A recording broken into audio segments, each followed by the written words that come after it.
If I go to jail tonight, promise you'll pay my bail. You know, there's cameras rolling. Right. Welcome to In Case You Missed It. This is week 2.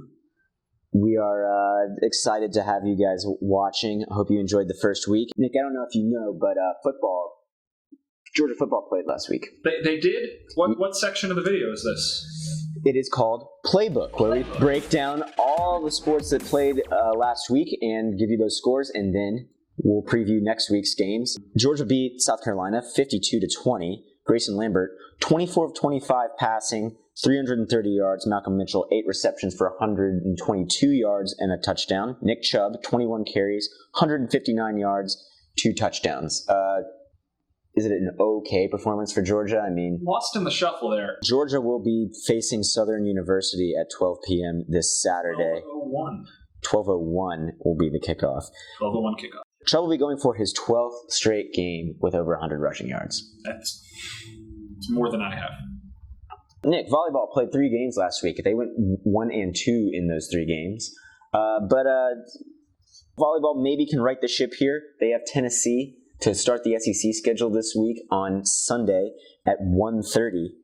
What are your thoughts on volleyball, man? I think that this is a team that is struggling. Just like last year, they'll continue to improve as the season progresses. Just too little, too late. Yeah, I just don't think it'll be enough. This is not a team that's going to compete with the powers that be in volleyball. From a team that's struggling to find success to a team that already has a lot of success, yeah. Wayne Montgomery beat #1 player in the nation this weekend, but Georgia maybe didn't get the result it wanted at the ITA Oracle tournament, and Ben Waglin and Austin Smith fell in the consolation match to LSU. They were at one point the #1 ranked doubles pair in the nation. You don't lose very often.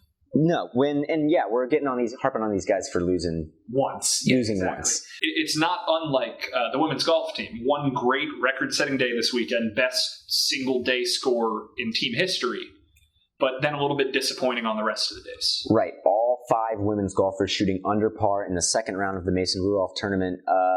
Georgia finishing 3rd in that one. Still a very admirable finish. Top 3 is never a bad thing. No, you don't really complain about that, but I'm sure you ask the team Georgia wants to be first, wants to win a tournament here this year. I mean, Rome wasn't golfed in a day. Is that a phrase? It is now. Okay. Georgia men's golf will be continuing. They are playing the Dick's Sporting Goods Championship this week, starting on September 25th. Let's transition now to a completely new sport. We're talking soccer. Soccer still you got to give it to the soccer team. They're going, but they play games. They do play games. Since we've recorded this video, they've played 1 game. They lost 4-3 to LSU. A comeback on LSU's part. 2 late goals. Right, and but soccer has a chance to right the ship.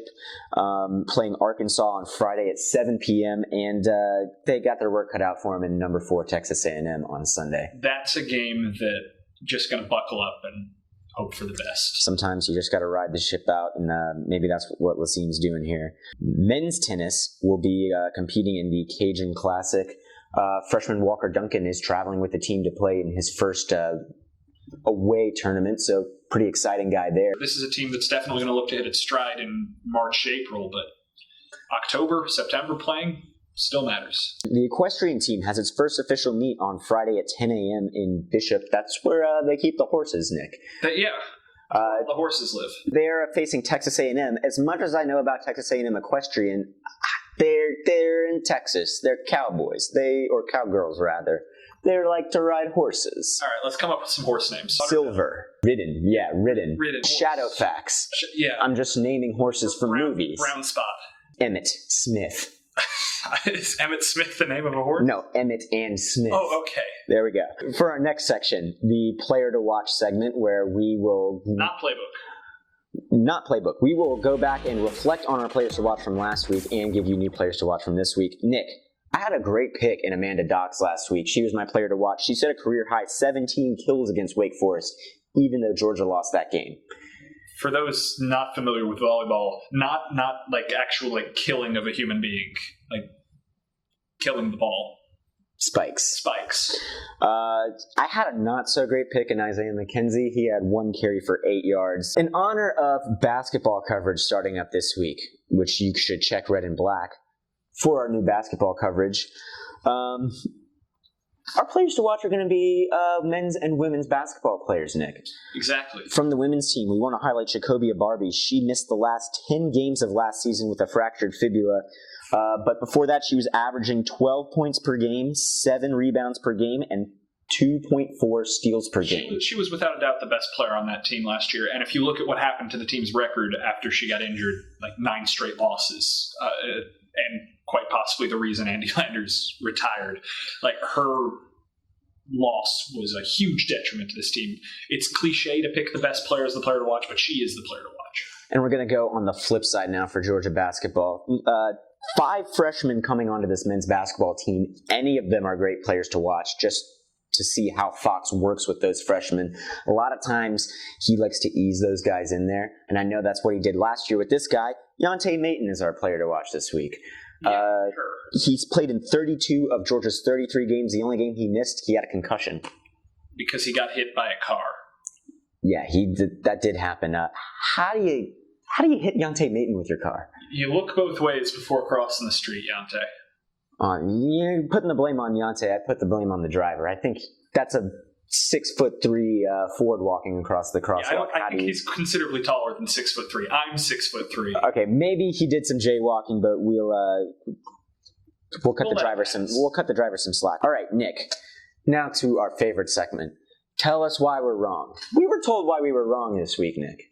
Yeah, we were. We were very much told why we were told why we were wrong. If you haven't checked the Red and Black's power rankings this week, click that link below. But also, we put Bama at number 3, above Ole Miss, who we placed at number 4. If you guys didn't know, Ole Miss beat Bama last week in Bama. All right, Rainey, should I talk to camera 1 or camera 1 for this? Camera 1? Okay, we put Bama ahead of Ole Miss for 2 reasons. One, we wanted to make a statement that the AP poll way too much reflected that game as an imbalance. If you thought Bama was this good and you thought Ole Miss was this good, you don't flip them just because of the outcome of the game. That makes no sense.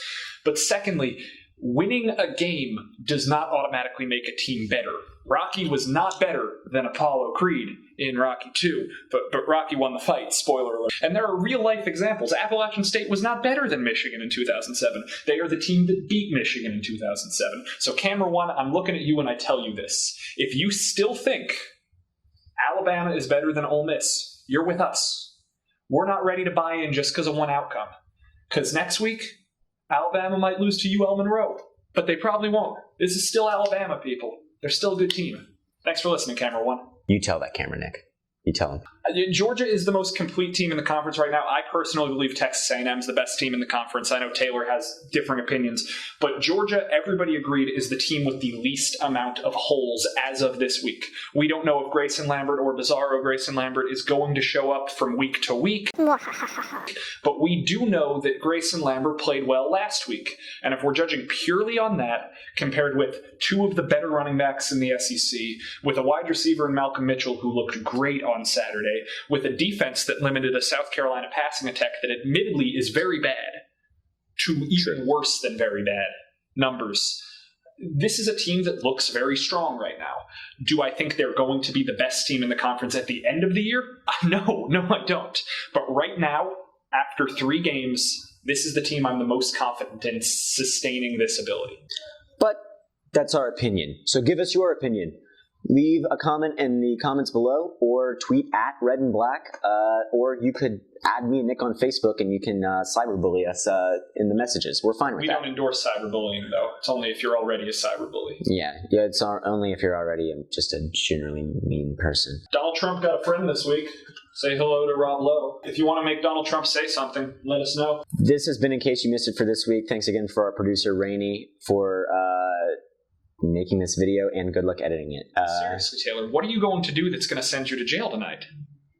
No! And then freeze frame.